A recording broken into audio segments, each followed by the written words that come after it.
వేడి వేడి వెన్న లాంటి ఇడ్లీ నోట్లో ఇలా పెట్టుకుంటే అలా కరిగిపోతుంది.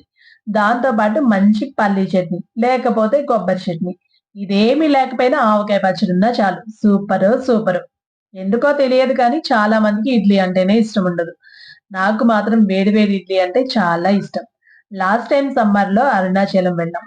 ముందు రోజు రాత్రి గిరి ప్రదక్షిణ చేసుకొని, తర్వాత రోజు ఉదయాన్నే శివయ్యని కళ్ళారా చూసుకొని బయటికొచ్చిన తర్వాత, గుడి పక్కనున్న హోటల్‌లో టిఫిన్ చేద్దామని వెళ్ళాం.